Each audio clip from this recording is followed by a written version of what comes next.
Bien, muchas gracias. En primer lugar, al Centro de Estudios Brasileños que nos ha permitido hacer todas estas presentaciones y la presentación del libro el primer día a través de sus plataformas. Muchísimas gracias a Elisa, a Esther y, por supuesto, a mis colaboradores más cercanos aquí, a Sergio, a Denise, a Fabiano, que han estado, en fin, detrás de toda esta organización. Por supuesto que ha salido muy bien, yo creo que ya podemos empezar a felicitarnos, pero desde luego si ha habido algún problema o algún error, debe atribuirse a mí y a nadie más que a mí. Muchísimas gracias a todos los participantes, por supuesto, que han hecho el esfuerzo de estar con nosotros en horas que ni siempre son las mejores para Brasil o para España. Saben que a través de Centros de Estudios Brasileños en esta situación de los eventos online tenemos que contar con la diferencia de 4 horas que tenemos con San Paulo y hemos intentado que esas horas fueran, bueno, civilizadas, vamos a decir así, aunque seguro que en algún momento los horarios no han sido los mejores. Por supuesto, muchas gracias a las personas que nos han acompañado a través de los canales de YouTube y de Facebook, y que han estado ahí, que nos han formulado preguntas y que, por supuesto, nos han animado y mucho a seguir con nuestro trabajo. Tengo que decir, yo ahora sí voy a poner aquí la presentación completa. Tengo que decir que no habría sido posible prácticamente nada y, por supuesto, tampoco el libro que hemos lanzado aquí en este seminario sin los proyectos de investigación. Por un lado, el que acabó ahora en diciembre de 2020, Circulación de personas, libros, objetos y noticias entre Brasil y los territorios de la monarquía hispánica, 1580-1668, que fue concedido por el antiguo Mineco, que luego se transformó, al menos las competencias de investigación las pasó al actual Ministerio de Ciencia e Innovación. Y también pues felicitarnos porque desde principios de este año ya contamos con un nuevo proyecto, esta vez financiado por la Junta de Castilla y León, con el título Intercambios culturales, transculturación y castellanización en los territorios del Reino de Portugal y Brasil durante el periodo de integración en la monarquía hispánica y sus postrimerías 1580-1668, lo cual evidentemente nos empuja y nos estimula para continuar con nuestro trabajo. Al menos vamos a tener proyecto hasta el año 2023, que es cuando acabará este nuevo proyecto. Y tengo que anunciar rápidamente que al hilo de este nuevo proyecto vamos a reformular la base de datos Brasilis, la que llamamos ya la nueva Brasilis, que incorporará muchas otras y nuevas categorías, más allá de las que ya tenemos, como personajes o fuentes documentales o bibliográficas, y que estamos ya confeccionando y también entra dentro de los objetivos de este nuevo proyecto un diccionario histórico biográfico de Brasil en la monarquía hispánica, que al igual que la base de datos estará disponible online y será accesible para todos los interesados. Yo voy a pedirles perdón por una cuestión y es que he cambiado un poco mi presentación hoy. El título, no es que no vaya a hablar de lo que dice el título, que por cierto es el mismo título del capítulo que yo tengo en el libro, con lo cual para mayores detalles yo les emplazo a que consulten el propio libro y que lean, por supuesto, lo que los autores ahí estamos expresando y mi capítulo en concreto. Por supuesto voy a hablar de ello, pero es que ayer ocurrió algo que yo creo que fue muy importante y no he podido resistir a la tentación de ir detrás, digamos. Uno de nuestros investigadores, en el transcurso de su excelente comunicación, Rodrigo Bonciani, lanzó una pregunta que me pareció importantísima y muy pertinente. La pregunta fue, ¿por qué estudiar Brasil en la monarquía hispánica? Yo creo que estamos en una situación, en una madurez además, porque estamos trabajando en grupos de investigación, Brasilis en Salamanca, Finisterra y los de la Universidad Federal de San Paulo, que creo que estamos alcanzando una madurez. Yo creo que es una madurez muy interesante, con producciones constantes, es decir, estamos publicando a un ritmo a veces endiablado. Saben que las publicaciones en historia son mucho más complicadas que publicaciones en otras áreas, No voy a financiar agravios comparativos, pero es así. Y nuestro ritmo de publicaciones está siendo muy alto, nuestras conclusiones y nuestras aportaciones están siendo ya muy valoradas y yo creo que estamos llegando a una madurez y por lo tanto tenemos ya suficiente, vamos a decirlo así, bagaje como para poder responder a preguntas tan complejas. ¿Por qué estudiar Brasil durante la monarquía hispánica? Yo, en fin, ayer me quedé pensando y dije, pero es que yo debo decir algo al respecto. Y curiosamente, pues lo primero que me vino a la mente fue esta imagen que ven aquí. Esto no es ni más ni menos que lo que yo veo desde mi ventana en la facultad. Hoy no hay hielo, esto que ven ahí son los hielos de Filomena, de aquella borrasca que nos sepultó en nieve, pero lo que les muestro es la parte trasera del edificio que llamamos hoy de la Universidad Pontificia o Clerecía, pero que cuando se construyó a inicios del siglo XVII tenía otro fin, que era ser el colegio de los jesuitas en Salamanca. Y eso que les señalo con el recuadro en rojo es el escudo de la monarquía hispánica con las armas de Portugal dentro. Precisamente se construyó en este periodo que estudiamos de la unión de las coronas de España y Portugal. Yo no dejo de pensar a veces que esto parece como predestinado, ¿no? Que como decía alguien, ¿no? Medio en serio, medio en broma, que parece que nosotros no elegimos los temas, sino que los temas nos eligen a nosotros, ¿no? Y que yo parece que por una jugada del destino había acabado estudiando este periodo de 1580 a 1640. Bueno, algo hay que estudiar, ¿no? ¿Por qué estudiamos esto? Pues bien, somos historiadores profesionales y nos dedicamos a algún tema, pero evidentemente hay razones muy importantes. Les voy a mostrar aquí que el escudo de la monarquía hispánica con Portugal en el centro, además, ¿no? Las armas de Portugal no aparecen en ningún sitio, como ven ahí, aparecen entre los dos reinos mayores, evidentemente Castilla o Castilla y León y Aragón. Se hizo bien claro, bien patente la mucha importancia que tenía el reino de Portugal o la corona de Portugal dentro de los reinos de los Habsburgo. Otro ejemplo es este, en una iglesia, curiosamente, es una iglesia muy antigua que tenemos aquí en Salamanca, la iglesia de San Marcos. Sin embargo, pues en el siglo XVII se incorporó este escudo que también, como pueden ver ahí, recoge las armas de Portugal. Bueno, para comenzar, yo diría, ¿por qué estudiar Brasil en la monarquía hispánica? Yo creo que hay que rescatar este periodo del ostracismo historiográfico y del lugar de los parias en la historiografía sobre lo que llaman Brasil colonia. ¿Y por qué esta situación marginal de este periodo? Pues porque durante muchos años la historiografía nacionalista portuguesa y la historiografía brasileña decimonónica retiraron del pasado de Portugal y sus conquistas cualquier vestigio, cualquier huella de la, entre comillas, perniciosa influencia castellana.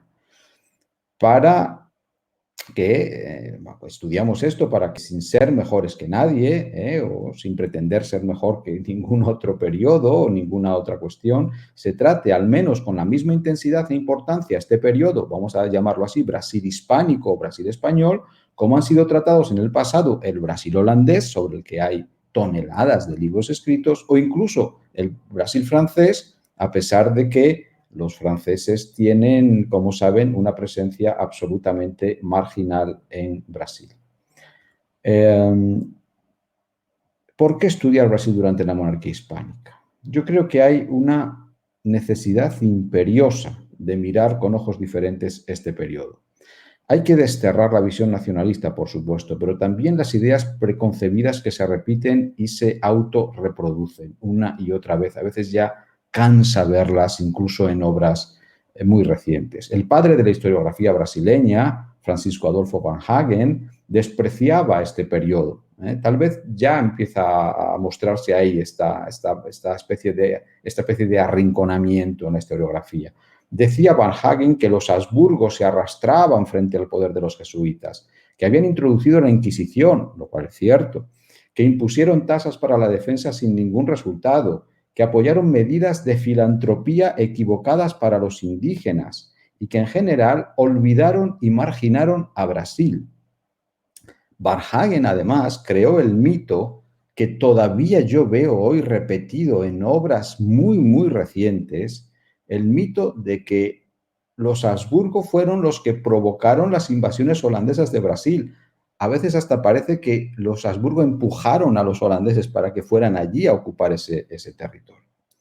Todo esto son desvaríos historiográficos, pero como digo, siguen prolongándose. Y, por supuesto, que yo diga esto no quiere decir que me vaya al lado contrario historiográficamente y me ponga yo ahora, cual abogado defensor, a defender a los Felipes. Somos historiadores, no somos jueces ni somos abogados. Y el trabajo de los historiadores es, yo creo, comprender, ayudar a comprender, interpretar las fuentes, construir interpretaciones y relatos coherentes y fundamentados sobre los procesos históricos, con especial atención a los cambios y a las transformaciones.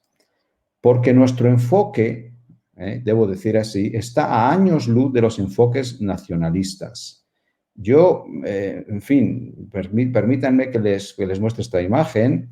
Esta imagen es de un periódico portugués, es del año pasado, es del mes de, quiero recordar, de octubre o noviembre de 2000, no es de 2000, es de 2019, perdón, que es cuando salió el libro.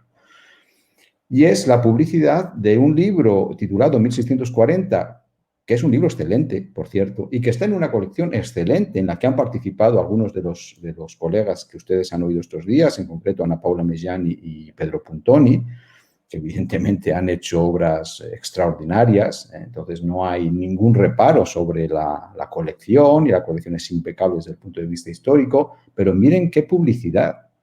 Al publicista portugués se le deslizó ahí cuando menos un anacronismo terrible, ¿no?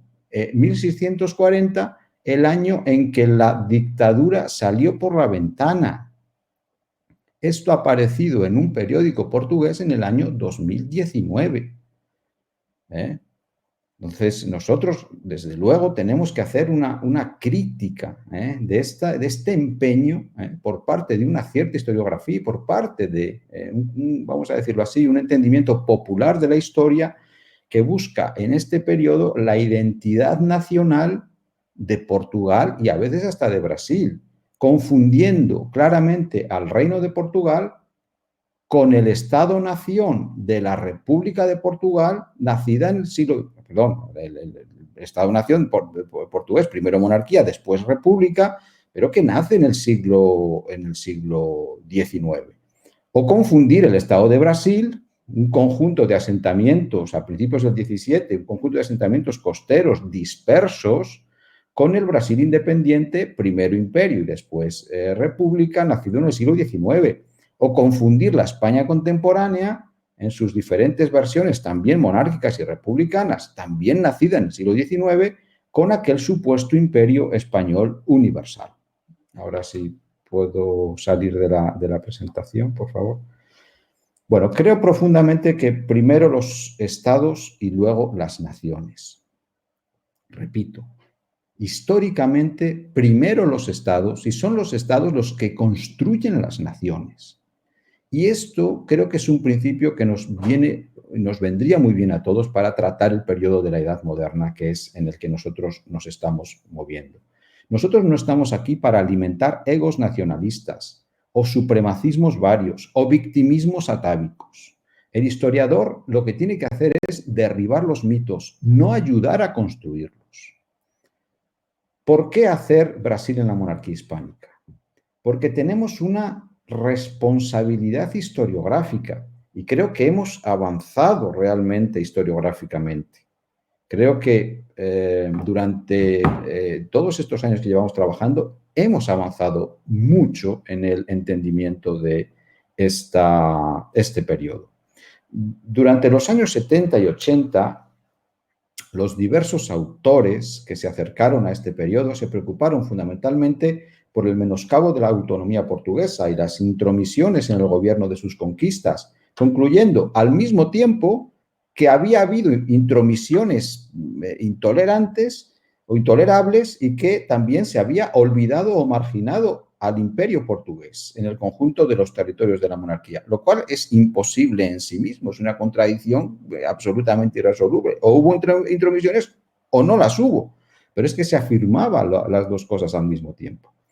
Pero debemos reconocer, por supuesto, que estos estudios clásicos, los de Veríssimo Segán, los de Rosely Santaella Stella, por supuesto nos han servido y mucho, y son la base a partir de la cual nosotros construimos nuestro nuevo relato. Y fueron importantes avances, pero es verdad que apenas pasaron de esas preocupaciones por esa cuestión de la autonomía portuguesa.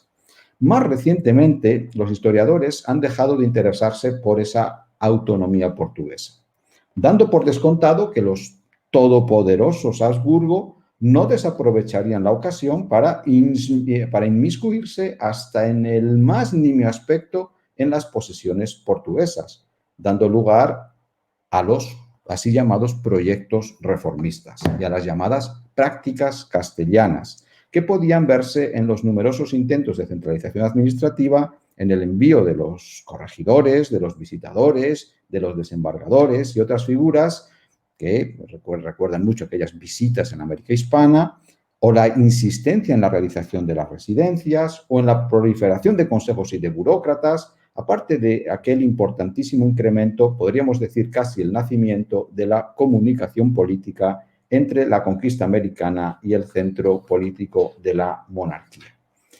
Nosotros, a partir de estas ideas, hemos basado nuestra construcción o tal vez deconstrucción de este objeto histórico, empezando a distanciarnos cada vez más de ellas.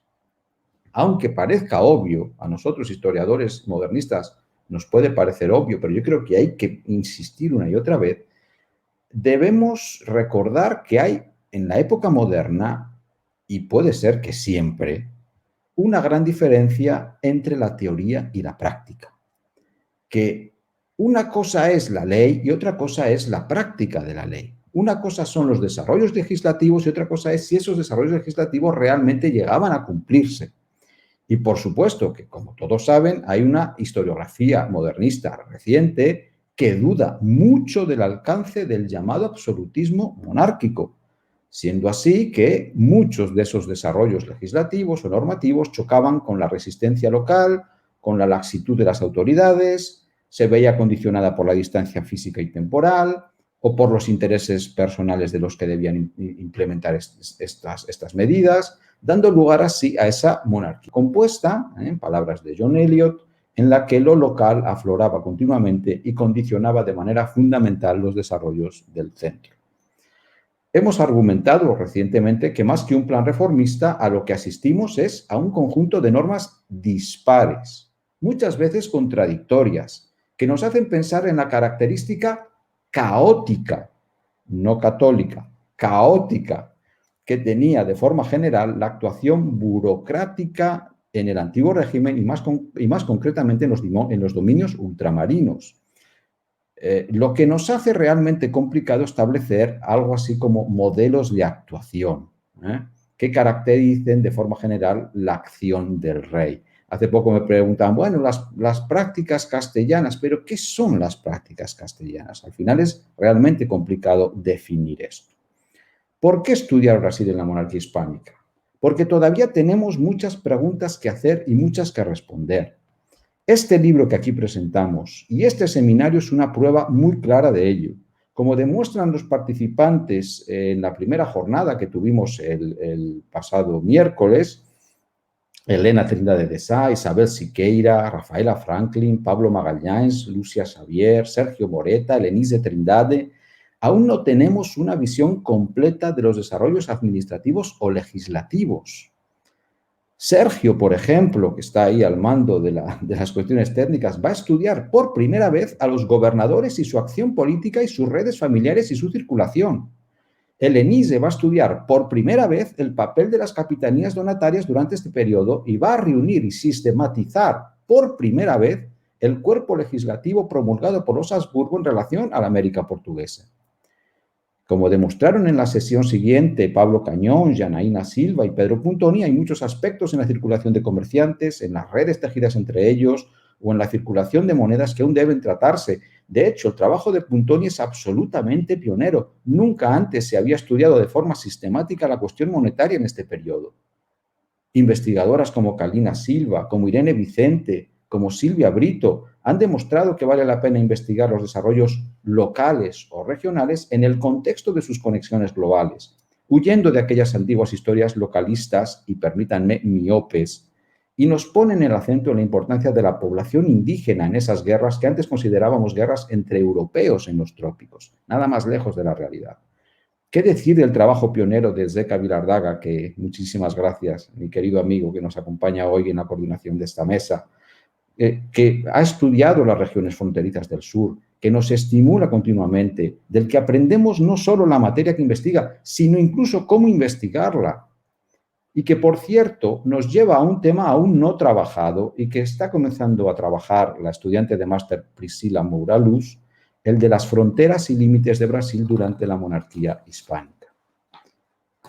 Hay muchas preguntas en el ámbito de la mesa que tuvimos ayer sobre redes misioneras y conexiones con África. Tanto Rodrigo Bonciani como Luigi han avanzado en el entendimiento de las raíces y el funcionamiento en África del atroz comercio de seres humanos. Y empezamos a vislumbrar el papel de las órdenes religiosas como los franciscanos en la expansión territorial y en la introducción de nuevas devociones, como demostraron ayer las presentaciones de Fabiano Aguilar Sadler y de Claudia Salvia. En fin, como acabamos de ver esta mañana, se está abriendo el gran campo de las cuestiones culturales, en el que desde hace años desarrolla su excelente trabajo mi querida amiga Ana Paula Meggiani, y en el que empieza a trabajar, como han visto, con enorme trayectoria por delante, Zeli Compani, y en ese novedoso tema que han visto de los estudiantes de medicina, de los médicos y de los boticarios y su formación, y también en el que desde hace tiempo, porque ya desarrolló parte de este tema en su tesis, mi querido amigo Enrique Rodríguez Moura, que, por cierto, junto con Pedro Serra, con Luigi, con Ana Paula y con Zeca, me acompaña en el nuevo proyecto sobre intercambios culturales, transculturación y castellanización en el Reino de Portugal y Brasil durante la monarquía hispánica que nos financia la Junta de Castilla y León. Por lo tanto, hay muchas preguntas y muchas quedan por responder. ¿Por qué hacer Brasil en la monarquía hispánica? ¿Por qué es necesario pensar históricamente? ¿Y por qué este periodo excepcional? Excepcional en el sentido de que la dominación portuguesa de Brasil o de ese territorio se extendió por 3 siglos y la dominación española fue de apenas 60 años. Pero esa excepcionalidad, digámoslo así, de ese periodo, no puede seguir teniendo excepcionalidades historiográficas y debemos poco a poco dejar de decir que alguien hace algo por primera vez, que es lo que llevamos diciendo aquí, como ya han oído. Por lo tanto, hay que integrar nuevas tendencias historiográficas. Por supuesto que hay que mirar este periodo desde un punto de vista global. Creo que de cualquier manera que entendamos la globalización o de cualquier manera que nosotros veamos ese concepto tan resbaladizo de globalización, creo que vamos a ver o a entender que mucho de lo que acontece en este periodo entra dentro de esas definiciones. Pero globalización es circulación. De ahí la importancia de este libro que estamos publicando. Es un libro que tiene un amplio análisis de esa cuestión clave de la circulación y que, por supuesto, nos lleva a entender las conexiones, nos lleva a entender, como ven en ese mapa que luego veremos, nos lleva a entender que este territorio del Atlántico Sur tenía unas conexiones que, por supuesto, casi son globales. Por supuesto que tenemos que ser críticos. La globalización en historia o la historia global es una moda. Como tal moda, tiene sus ventajas, pero también tiene sus inconvenientes. Yo recientemente acabo de hacer una reflexión para un libro que me pidieron un texto en el que empiezo a reflexionar sobre esto. ¿No nos estaremos pasando un poco? Es decir, la idea de que los que rodeaban a Felipe II dijeran que él era un rey universal o que a Felipe IV le llamaran rey planeta, en fin, suena más a propaganda que a realidad. No había un dominio global de los reyes Habsburgo. Esto hay que decirlo claramente. Incluso Pedro Puntoni el otro día nos decía eso. Sí, puede ser que la moneda circulara casi por todo el mundo, es decir, el real de A8, pero esto no era una decisión que fuera tomada en Madrid. Esto era por otras cuestiones relacionadas con el valor intrínseco de la plata y otras en las que no quiero entrar. Sebastian Conrad nos dice en su libro Historia Global que el hincapié en las transferencias y las interacciones es un componente crucial de todos los intentos recientes de comprender el pasado global. La movilidad de los productos, la migración y los viajes de las gentes, las transferencias de ideas e instituciones, todos estos procesos son la materia que ha ayudado a producir el mundo globalizado en el que vivimos y son los objetos de estudio principales de muchos historiadores globales. Por lo tanto, nosotros también vamos a introducirnos en esta idea. ¿Es 1580 un momento de ruptura? ¿Podemos decir que a partir de 1580 hay globalización y que antes no la había? Pues también parece absurdo. Es evidente que hay una serie de procesos y una serie de mecanismos y de conexiones y de circulaciones que existían antes de 1580 y que van a seguir existiendo después de 1580 independientemente de las decisiones de Felipe II o de Felipe III. Lo cual no es óbice para saber que durante este periodo hay efectivamente circulación intensa de tropas, de ejércitos, circulación intensa de comerciantes, se abren, por supuesto, nuevas oportunidades para el comercio, circulación intensa de misioneros, circulación intensa de muchas personas que, por supuesto, nos costaría mucho tratar con detalle. Esto ya lo hizo Russell Wood, A World on the Move, es, por cierto, tal vez nuestra principal inspiración, pero es verdad que él hizo un libro para todo el Imperio portugués y para todo el periodo de la Edad Moderna y nosotros nos estamos centrando en el periodo 1580-1640. Voy a pasar aquí la cita concreta de Bouza, pues nos llevaría más tiempo, pero es verdad que últimamente hemos incorporado a nuestro estudio esta cuestión de las élites y de los cargos, que ya Serge Brusinski ya nos había advertido en su libro paradigmático que los movimientos de altos funcionarios reales ritman la vida política de las Indias occidentales y orientales, o también Bartolomé Jung, que nos dijo el imperio americano se convirtió pronto en parte esencial de un sistema de circulación de las élites que contribuiría a absorber tensiones sociales y a prevenir transformaciones profundas que podían conducir a formas más eficientes de organización económica. Yo sé que estoy ya sobre el tiempo, pero permítanme que les haga una breve, síntesis, un breve resumen de los principales logros que tenemos, por supuesto, relacionados con la base de datos Brasilis, brasilis.usar.es, que tienen ahí. En el ámbito de la América portuguesa se dibujaron 4 ejes principales en los amplios desplazamientos que hemos venido a llamar circulación: el militar, el comercial, el político burocrático y el misional. Esto está reflejado en esta base de datos cuya página inicial les presento aquí.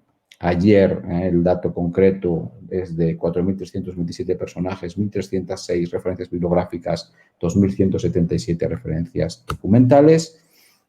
Hemos analizado ya 401 viajes de 269 personajes. Ahí ven este inmenso mapa en el que ven todas estas conexiones, digámoslo así, clasificadas en colores por los motivos de esos viajes: político, comercial, militar, otros, es en el que incluimos misiones. También hemos visto los nodos principales, no hay ninguna sorpresa, por supuesto, la Capitanía de Bahía y en concreto Salvador, el punto donde más impactos hay, por donde más se pasa, donde más se originan viajes o el mayor destino de viajes. En segundo lugar, la Capitanía de Pernambuco, con la que hemos identificado 134 viajes. Lisboa como punto de origen, destino, lugar de paso, 171 viajes. Nos aparece Madrid, tengan en cuestión que aparece Madrid siempre relacionado con un viaje desde A o pasando por Brasil, y esto nos da pie a estudiar, entre otras cuestiones, las visitas a la corte. Hay diferentes patrones de movilidad. Rápidamente podemos decir que estos desplazamientos motivados por motivos militares o comerciales apenas conocen límites jurisdiccionales y saltan continuamente las esferas de influencia marcadas para cada parte y confirmadas en la carta patente de Tomar. Por su parte, la circulación de los agentes de la administración se circunscribía al territorio portugués sin que haya ningún tipo de trasvase entre las dos grandes áreas del mundo ibérico ultramarino. Tengo que pasar aquí, porque el tiempo ya me está apremiando, a las visitas a la corte. Dentro de este proyecto amplio hemos estudiado también personas que desde Brasil fueron a la corte, los motivos por los que visitaron la corte. Tenemos bastantes ejemplos de esto. Por supuesto, Gabriel Suárez de Sousa, por supuesto, Francisco de Sousa, no me voy a parar porque son suficientemente conocidos. Por supuesto, Diogo de Campos Moreno, que hizo muchos viajes, y tienen algunos de ellos a la corte por diversas razones. Por supuesto, relacionado con la conquista de Maranhão, Luis Araña de Vasconcelos, Simão Estácio da Silveira, Bento Masil Parente, comerciantes como João Nunes Correia, Manuel da Paz, tal vez Ambrosio Fernández Brandão, que tiene un precioso párrafo que no les voy a leer sobre lo maravillosos que son los jardines de Madrid y de Valladolid, dice él, pero que no se pueden comparar a la naturaleza y a la frondosidad de esa naturaleza brasileña. Y, por supuesto, grandes personajes conocidos por todos como Duarte Albuquerque Coello, que por cierto vivía en Madrid, Salvador Correa de Sá, Antonio Ruiz de Montoya o Lourenço de Mendonça. Voy a pasar rápidamente a las conclusiones. Creo que la incorporación de Portugal y sus conquistas a los territorios de la monarquía hispánica tuvo importantes consecuencias políticas y económicas, pero un aspecto menos conocido es la multiplicación de los desplazamientos y los efectos de la circulación de personas, de noticias, de objetos y de libros entre las diferentes zonas de este enorme conglomerado, de este mundo en movimiento, como lo llamó Russell Wood. No me resisto a leerles la cita concreta de Antonio Manuel España cuando dice que la Unión Ibérica disparó la primera reflexión metódica sobre lo que era Portugal y lo que era ser portugués. Y dice él, el reconocimiento de una identidad lusa fue casi unánime, pero no lo fue como ella era concebida, si como una identidad de una región natural, si como una natio o si como un reino. Nada más, muchas gracias.